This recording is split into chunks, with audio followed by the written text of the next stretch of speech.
આપણા વડનગર ગામના ઘણા બધા લોકો ત્યાં રહે છે, મહાદેવનગર. ત્યાં ઘણા બધા મંડળો ચાલે છે. બજરંગ ધૂન મંડળ છે, વસુંધરા ધૂન મંડળ છે, અને એવા કેટલાય મંડળો છે. સોસાયટીએ રામ નામના જપ થતા હોય છે સાહેબ, એવા અનેક મોટા મંડળો. અને દર શનિવારે ભેગા થવું, ભગવાન રામનું કીર્તન કરવું.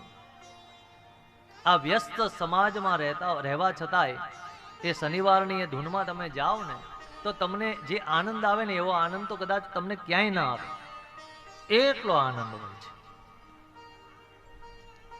મંડળોમાં એકબીજા પ્રત્યેની ભાવના, ભગવાન રામનું કીર્તન આપણા સૌના હૃદયને આનંદ કરનારું બને છે. અને સ્વાંતઃ સુખાય, તુલસીદાસજીની સૌથી શ્રેષ્ઠ ઉપમા છે કે ભગવાનનું નામ તો પોતાના આનંદ માટે લેવાનું હોય સાહેબ, કોઈ કામનાથી લેવાનું ન હોય. કામના સાથેનું નામ લેવામાં આવે તો એમાં આપણો સ્વાર્થ છે. નિસ્વાર્થ કરેલી ભક્તિ શ્રેષ્ઠ ભક્તિ છે. એ લોકોને કોઈ સ્વાર્થ નથી.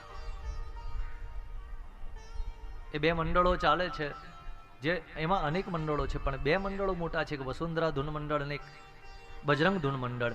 એ બંને મંડળોની એ મંડળોની કાર્યસરણી તમે જુઓ ને તો તમને આનંદ આવે. તમને એમ થાય કે ઓહો, આવા લોકો અત્યારે પણ છે.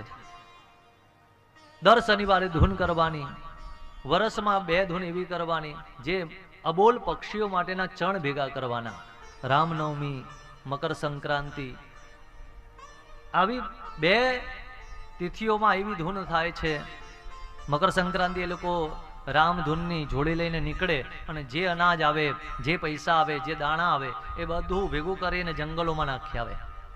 અને તમને શું લાગે છે કેટલું આવતું હોય છે? 5-5 ને 6-6 લાખ રૂપિયા આવે સાહેબ. ખાલી એ લોકો નીકળે છે ને મકર સંક્રાંતિ, રામનવમી એ ધૂન કરી હોય ને તો 6 લાખ 7 લાખ રૂપિયા.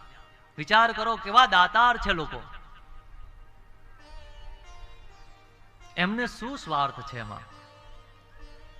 અને નિયમ કેવો કે દાણા ભેગા કરવાના, બધું અનાજ ભેગું કરવાનું, ગિરનાર સુધી જંગલોમાં જવાનું. આમ અનેક જગ્યાએ છે, ઉત્તર ગુજરાત, દક્ષિણ ગુજરાત સુધી એ લોકો જાય, કચ્છમાં જાય, ગમે ત્યાં જાય, દાણા નાખવા જાય છે, પણ પૈસા પોતાના વાપરીને જાય છે. એવું નથી કે એમાં ભેગા થયેલું હોય અને એમાંથી ખર્ચો કાઢીને નીકળવાનું. એ જવા આવવાનો ખર્ચો એ જાતે ઉપાડે છે. કેટલી નિસ્વાર્થિતા છે એ લોકોને. અને પરમ તત્વ એનું કલ્યાણ કરે બાપ.